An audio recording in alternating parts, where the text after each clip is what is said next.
Tragedy doesn't spare the rich or the gifted. Tonight we reveal 25 beloved stars whose lives were cut short by brutal diseases, from stealthy cancers to ruthless neurodegenerative killers. Each story is a lesson in courage and a reminder that fame can't outrun fate. Stay to the end for a tribute you'll never forget. For decades, David Bowie was a master of reinvention, a cultural chameleon. From Ziggy Stardust to the Thin White Duke, he inhabited his creations with conviction. For 18 months, Bowie privately battled liver cancer, channeling his energy into a final act of creation. The result was Black Star, released 2 days before his death, a haunting farewell. Black Star was his parting gift, allowing him to control his narrative to the end. He orchestrated his exit, leaving a beautiful monument to his genius. Freddie Mercury commanded the stage with unmatched power. As Queen's lead vocalist, he was a force of nature, a rock and roll peacock. He was a conductor of communal joy, holding tens of thousands in his hand. Behind the boundless vitality, a devastating illness was claiming him. In the late 80s, Freddie received his AIDS diagnosis, bearing the burden in seclusion. As his health deteriorated, his creative spirit burned, pouring his strength into music. This produced poignant work, imbued with raw emotion. One day before succumbing to pneumonia, he confirmed his illness. His death sent shockwaves, changing the AIDS conversation. His legacy, a peerless performer and symbol of a generation lost. The show ended, but his voice echoes on. A music legend, Aretha Franklin, the undisputed queen of soul, was a true matriarch.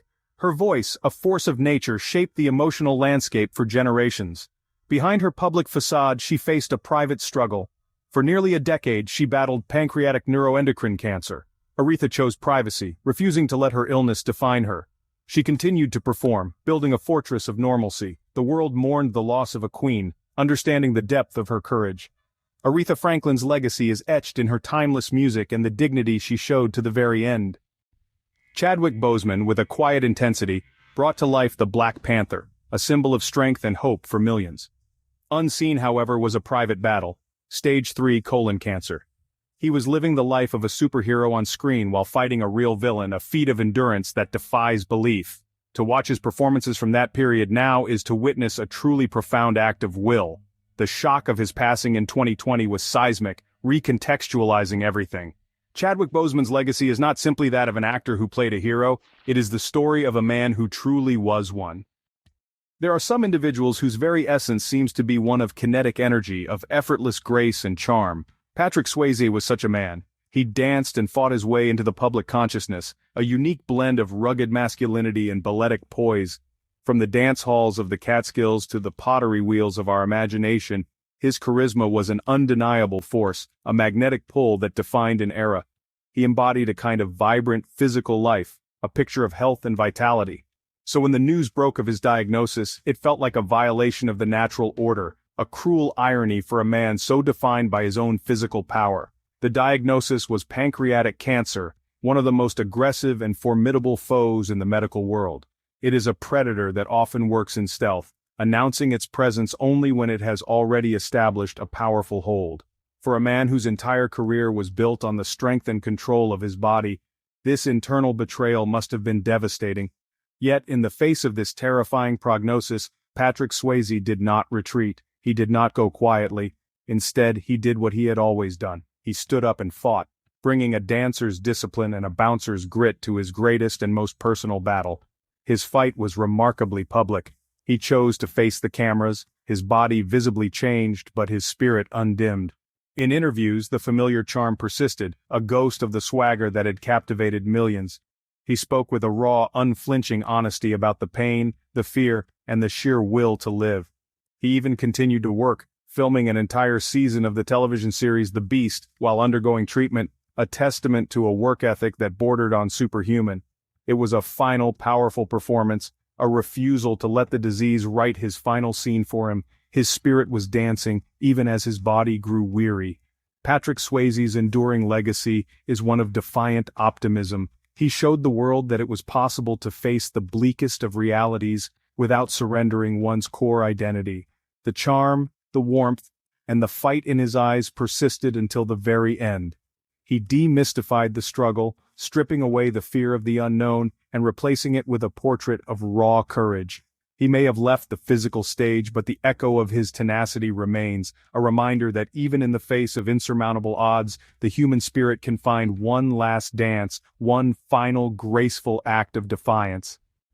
Here in the complex ecosystem of the human mind we find Robin Williams. For decades he moved through the world with a speed and wit that seemed almost supernatural, but unseen, deep within his brain, a silent predator was beginning to stir: Lewy body dementia. The initial signs were bewildering: confusion, anxiety, and physical decline. He was diagnosed with Parkinson's disease, but it left so many other symptoms unanswered. Lewy body dementia wages a war on multiple fronts. His wife described it as a terrorist inside my husband's brain. The tragedy is of a battle fought in darkness. Rest in peace, Robin Williams. Some of the most formidable creatures in nature are those that live a life of quiet resolve. Alan Rickman was such a figure.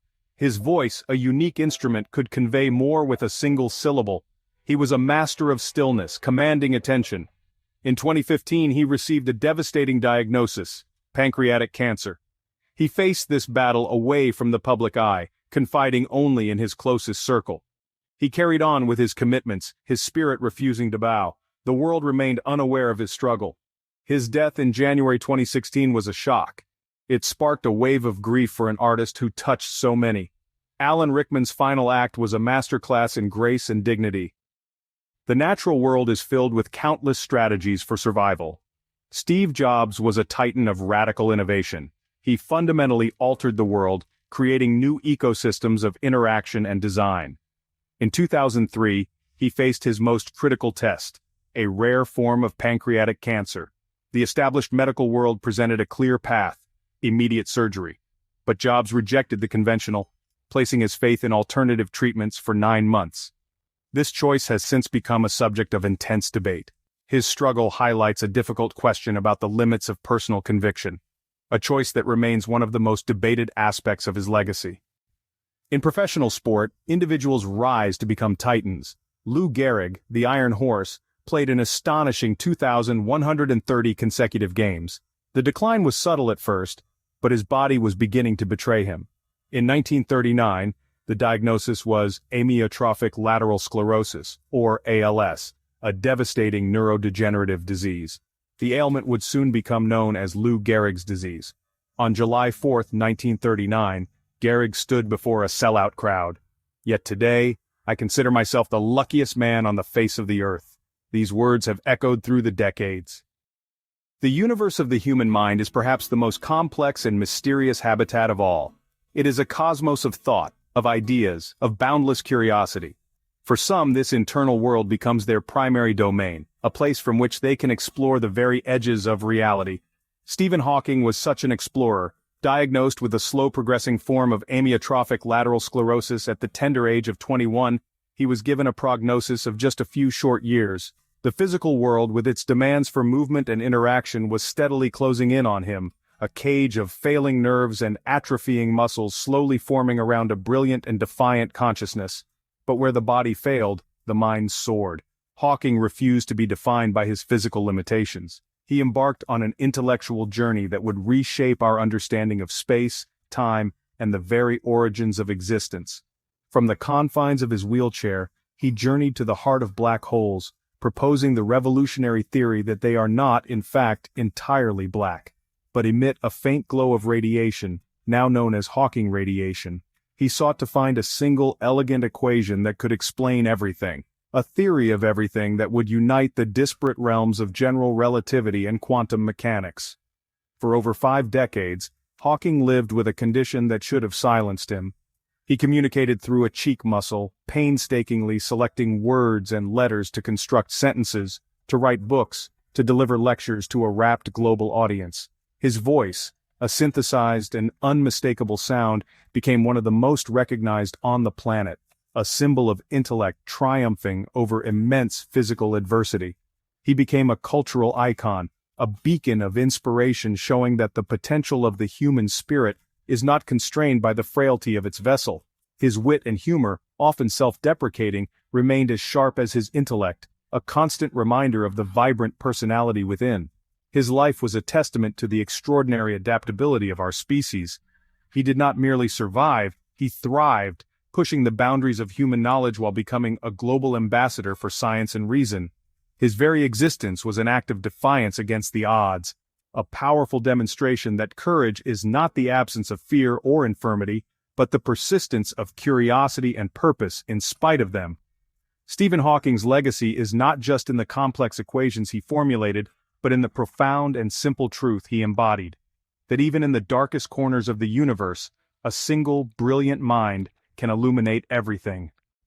In the intricate ecosystem of popular music, certain groups achieve a dominance that defines an era. The Eagles were one such superband, their harmonious calls echoing from radios across the globe, their songs forming the soundtrack to countless lives. At the heart of this collective was Glenn Frey, a founding member, a gifted songwriter, and a distinctive voice. His creative partnership with Don Henley was the engine of the band's success, producing a string of hits that captured a particular blend of rock energy and country melancholy, a sound that was uniquely American and universally resonant. Frey was the embodiment of a certain kind of California cool, a charismatic frontman whose presence was integral to the band's identity. But beneath the surface of fame and creative success, a different, more insidious struggle was taking place. For years, Frey contended with rheumatoid arthritis, a chronic inflammatory disorder that turns the body's own immune system into an aggressor, attacking the joints and causing debilitating pain. This was compounded by acute ulcerative colitis, another inflammatory condition that wreaks havoc on the digestive system. These were not battles fought in the public eye but private wars of attrition, a constant grinding conflict against his own biology that took a significant toll, both physically and emotionally, far from the stadium lights. The lifestyle often associated with rock superstardom in the 1970s, a habitat of excess and intensity, likely exacerbated these underlying conditions. The constant touring, the pressure, the physical demands of performance, all of it contributed to a state of chronic stress on his system. While the music soared, the man himself was engaged in a long, drawn-out fight to maintain a semblance of normalcy and health. It was a difficult, often hidden aspect of his life, a stark contrast to the seemingly effortless, peaceful, easy feeling his music so often evoked for millions of listeners around the world. In the end, it was not one single ailment but a cascade of complications that led to his untimely death in 2016. The combined effects of his rheumatoid arthritis, colitis, and pneumonia proved too much for his body to withstand. The Eagles' flight was over. His passing left a profound void in the musical landscape, a silence where a familiar voice once was. It served as a sobering reminder that even those who seem to live lives of mythic proportions are, in the end, subject to the same biological frailties that govern all living things. Their final battles fought not on a stage, but within the quiet confines of the human body. In the ecosystem of human existence, some evolved to become a source of strength. Olivia Newton-John, as radiant as the Australian sun, was one such individual. Her initial encounter with breast cancer in 1992 marked a profound transformation. It forged her into a powerful advocate and a living symbol of resilience. Her journey was a long, recurring war waged over decades. The cancer returned in 2013 and again in 2017. She refused to be defined by the diagnosis, choosing to live with grace and open-heartedness. The Olivia Newton-John Cancer Wellness and Research Centre in Melbourne, Australia, stands as her most enduring monument. It is more than just a hospital. It is a sanctuary built on the philosophy that treating the spirit is as critical as treating the body. She became a tireless champion for medicinal cannabis research. Olivia Newton-John's final act was a gift of hope and wellness. George Harrison, often called the Quiet Beatle, sought truth beyond global fame. Faced with lung cancer, he approached it with spiritual acceptance. Eastern philosophy guided him through Beatlemania and solitude. Viewing cancer through Hindu beliefs, he saw his body preparing to release his soul. His final days were a peaceful transition, surrounded by family. Mantras filled the air, a loving presence surrounding him. He faced death with grace, seeking peace. He left the world in spiritual readiness, believing he was shedding a temporary vessel. His legacy, a man who faced the end as an act of letting go, a final chord fading into eternal silence. There are forces in the natural world of such immense power and beauty. Such was the voice of Luciano Pavarotti. For decades his tenor was an elemental force. The diagnosis of pancreatic cancer in 2006 felt like a cruel paradox. It brought the curtain down on his farewell tour with an abrupt finality. His final public performance at the opening ceremony of the 2006 Winter Olympics in Turin was a moment of breathtaking poignancy. There he delivered his signature aria, Nessun Dorma. It was a testament to the enduring power of the human spirit to create beauty even in the face of imminent mortality. The emotional impact of a perfect note can achieve a form of immortality. Muhammad Ali, once the world heavyweight champion, faced an opponent he couldn't knock down: Parkinson's disease. The diagnosis arrived in 1984, yet a new kind of strength emerged. In 1996, at the Atlanta Olympics, with a trembling hand, he lit the Olympic cauldron. His battle became his platform. He became a global advocate, a beacon of hope. Ali's longest fight was for legacy and for others, proving true greatness is enduring loss with grace. Some are the vibrant frontmen, while others are the unseen architects. Maurice White, founder of Earth, Wind and Fire, was such an architect. He was the master of a fusion of funk, soul, jazz, and African rhythms. In the late 80s, Parkinson's disease started its slow campaign. By 1994, he had to retreat from the spotlight. He shifted his focus to the studio. His influence simply changed its form. His spirit was present in every note the band played. Maurice White's final decades were a testament to adaptation. Tom Parker of The Wanted was at the peak of stardom. In 2020, at 32, his bright future was questioned. He was diagnosed with an incurable brain cancer. Tom turned his fight public, sharing his journey. He illuminated the reality of cancer treatment. He reunited with his bandmates for one last tour. He defied his limitations, singing with passion. Tom raised awareness for brain cancer research. He showed it's possible to live with joy, even facing death. His final performance will echo long after the music has faded. A rock and roll legend, Meat Loaf, for decades his powerful voice echoed, a force of nature carving out a unique territory in rock and roll. His performances were grand narratives of love, rebellion, and heartbreak, delivered with boundless energy. He was a titan, a larger-than-life figure. In early 2022, COVID-19 swept the globe. For Meat Loaf, whose health had been a subject of speculation, this proved the ultimate challenge. The news of his passing sent a shockwave. His legacy remains monumental, etched into collective memory. The echoes of Bat Out of Hell still reverberate, ensuring his survival long after his physical presence has faded. Meat Loaf's music has created an enduring habitat in the hearts of millions. In the delta of American music, few cast as long a shadow as Riley B. King, known as B.B. King. For over half a century he was the undisputed alpha of the blues. Each note he played was a story told with unparalleled feeling. His life was a migration from Mississippi to the world's grand stages, driven by a need to express the joys and sorrows he observed. For decades, type 2 diabetes was a constant challenge. His private life involved a daily ritual of managing his health. As the years advanced, the disease began to take its toll. The king of the blues faced his mortality with grace. His passing marked the end of an era, but his influence remains. His legacy is in the language of the electric guitar which he helped write. B.B. King's music has permanently altered the landscape. In the realm of heavy metal, Ronnie James Dio reigned supreme. His voice, a force of nature, told epic tales of dragons and castles. He popularized the devil horns, a symbol of unity within the metal community. In 2009, Dio faced his greatest battle: stomach cancer. He confronted the disease head-on, turning his struggle into an inspiring narrative.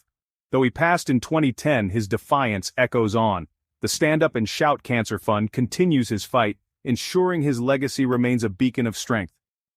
Donna Summer, the undisputed queen of disco, whose voice propelled bodies onto dance floors across the globe. But even the most powerful can face unseen threats. She was diagnosed with lung cancer, a condition she fought privately. Summer believed the dust from the September 11th attacks had planted the seeds of the disease. It was a battle fought within the sanctuary of her own home. The Queen of Disco passed away in the seclusion of her Florida home. The music remains a permanent fixture, a timeless call to the dance floor. Neil Peart, the drummer and primary lyricist for Rush, was a master. His drumming was a complex language, his lyrics, philosophical explorations. For 4 decades, he was the stoic heart of Rush. In his final years, Peart battled glioblastoma privately. This secrecy adds poignancy to his lyrics, a chronicle of mortality faced with quiet dignity. His passing in 2020 sent shockwaves through the music industry. His legacy lies in unwavering integrity, up to his final, silent beat. The rhythm has faded, but the echo will endure. Bob Marley emerged from Jamaica with a spiritual, political rhythm. His reggae music carried a message of peace, unity, and resistance. A melanoma under his toenail presented a difficult choice. Amputation conflicted with his Rastafarian beliefs. He chose a skin graft, but the cancer returned. It metastasized, and Marley passed away at 36. His spirit lives on through his music. Frank Zappa, the irreverent maestro, challenged conventions and constructed sonic worlds of staggering complexity. In 1990, Zappa was diagnosed with terminal prostate cancer. His creative energies now channeled into a final, frantic race against time. His final works reveal a different kind of Zappa, tempered with a deep, almost melancholic introspection. Within the sanctuary of his home studio, he conducted his own final symphony, archiving his life's work. It was a poignant display of the enduring power of the human artistic impulse. On the great plains of the American football field, he was a creature of almost mythical prowess. Walter Payton, known to millions by the affectionate moniker Sweetness, was a force of nature defined by an extraordinary paradox of grace and brutal power. His running style was a spectacle in itself, a fluid, balletic dance punctuated by moments of explosive, punishing force. He never simply ran around defenders, he ran through them, over them, always driving forward, his legs churning with a relentless, piston-like rhythm. For 16 seasons, he was the embodiment of durability, of an indomitable will to gain one more yard, to push beyond the limits of exhaustion. This reputation for near invincibility made the announcement in February 1999 all the more shocking. The once unstoppable athlete appeared before the world, his physical form visibly diminished, to reveal his diagnosis: primary sclerosing cholangitis. A rare and devastating liver disease, it relentlessly attacks the bile ducts, leading to irreversible scarring and eventual liver failure. The very engine of his athletic greatness, his own body, had turned against him. The man who had seemed impervious to the most violent collisions on the field was now facing an insidious internal opponent against which his legendary strength was no defense. With the same courage he displayed on the field, Payton confronted his new reality. He used his platform not for pity, but for purpose. He became a powerful and deeply moving advocate for organ donation, transforming his personal tragedy into a national conversation. His public battle shone a harsh light on the desperate need for donors, a waiting game where the stakes are life and death. For a man who had spent his life fighting for every inch, he was now fighting for time, not just for himself, but for the thousands of others on transplant waiting lists across the country. His famous strength was now channeled into a new kind of endurance. Tragically, Payton's condition was complicated by bile duct cancer, which disqualified him from receiving a transplant. The clock ran out. In November 1999, the world lost this beloved icon. Yet his final battle left an indelible mark far beyond the football field. The Walter Payton Man of the Year award continues to honor players for their charity work, and his foundation relentlessly champions the cause of organ donation. In his final chapter, Sweetness demonstrated a different kind of heroism. A quiet, resolute strength that proved that one's true legacy is not defined by how one plays the game, but by the grace and courage with which one faces the final whistle. The curtain falls, the stadium lights dim, the music fades. What remains are not just legacies of art and athletic achievement, but profound human stories of resilience, vulnerability, and the quiet courage that often goes unseen. From the defiant roar of Freddie Mercury to the stoic grace of Chadwick Boseman, these stories prove that disease recognizes no spotlight. It is a humbling, universal truth that connects us all. The final battles of these icons remind us that behind every public persona lies a private individual, navigating the same fears and hopes that define the human condition. Their strength in the face of mortality is a legacy as powerful as any song or performance. These stories are more than just tragic endings, they are powerful calls to action and awareness. They compel us to support research, to erase stigmas, and to cherish the health we have. They remind us of the importance of advocacy, from Walter Payton's plea for organ donors to Olivia Newton-John's relentless fight for cancer research. By sharing their journeys, these stars gave their final performances not on a stage, but in the arena of public consciousness, sparking conversations that continue to save lives. Their vulnerability became their final, most enduring gift to the world, a testament to the power of a shared human story. We honor their memory not only by remembering their great works, but by carrying forward the lessons from their final days. The fight against cancer, against neurological decay, against the myriad ailments that afflict the human body, is a collective one, Each story shared, each dollar donated, each moment of support offered to someone in need contributes to a future where these battles might have different outcomes.